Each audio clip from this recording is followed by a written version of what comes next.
میرے قرآن کا کوئی ترجمہ نہیں، میرے قرآن کی کوئی مرضی نہیں۔ شیعہ جو ائمہ کہتے ہیں وہی قرآن سمجھتے ہیں، سنی جو محمد مصطفیٰ کی طرف منسوب باتیں ہیں ان کو قرآن سمجھتے ہیں، اور اہل تصوف جو کچھ اولیاء سمجھ کہتے ہیں ان کو قرآن سمجھا ہوا ہے۔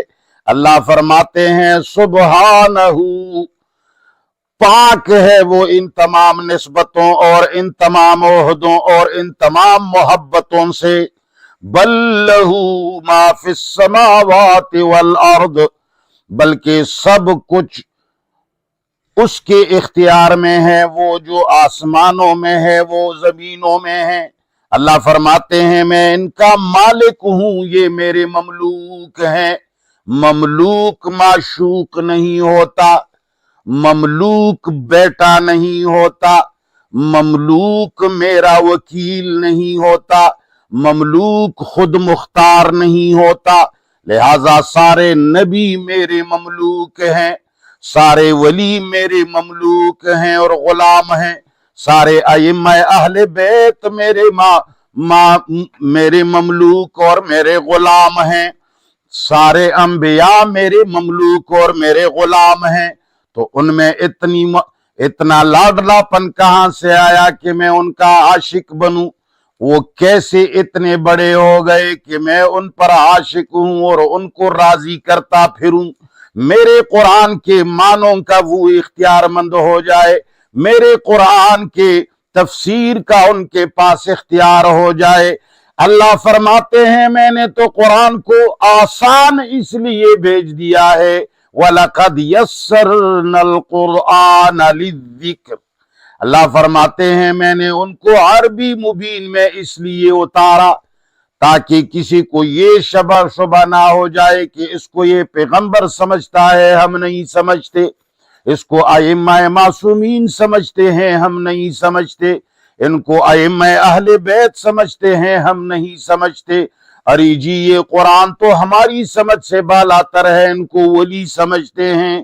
اللہ نے فرمایا نہیں، میں نے ان کو ایسی عربی میں بھیجا ہے جو اگر تم اپنے نوکری کے لیے انگریزی سے سیکھ سکتے ہو، اپنے کاروبار کے لیے فارسی سیکھ سکتے ہو، اپنے کسی ملک میں جانے کے لیے فرانسیسی اور رشین زبان سیکھ سکتے ہو، تو میرے قرآن کو سیکھنے کے لیے عربی کیوں نہیں سیکھتے ہو کہ مولویوں کے سامنے بیٹھے ہو، اپنے ائمہ معصومین یا اپنے ولیوں یا اپنے محمد مصطفیٰ کا رٹ لگائے ہوئے ہو کہ انہوں نے یہ فرمایا اور انہوں نے یہ فرمایا۔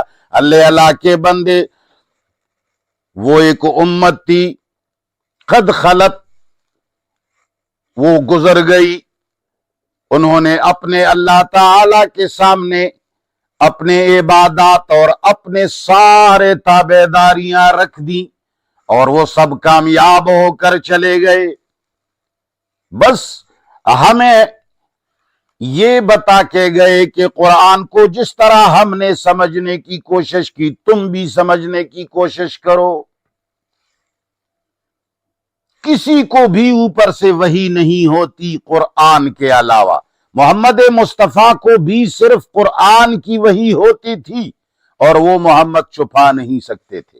ساری دنیا کو انہوں نے برملا رکھ دی ہے کہ پڑھو، میں نے یہ اللہ کلام آپ کے سامنے پیش کیا ہے، دیکھو میں نے اس میں کوئی خیانت الحمدللہ نہیں کی۔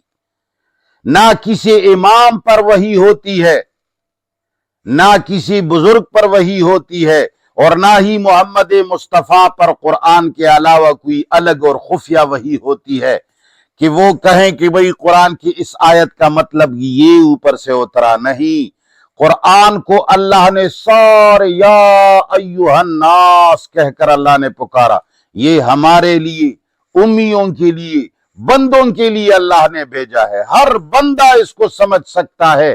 اللہ تعالیٰ ایسی کتاب بھیجتا نہیں جس سے ہر بندہ سمجھے نہیں اور سمجھ نہیں سکے، مگر یہ ایک غلط فہمی بنائی گئی ہے کہ ہمارے لیے کچھ کام بڑے لوگ کریں گے۔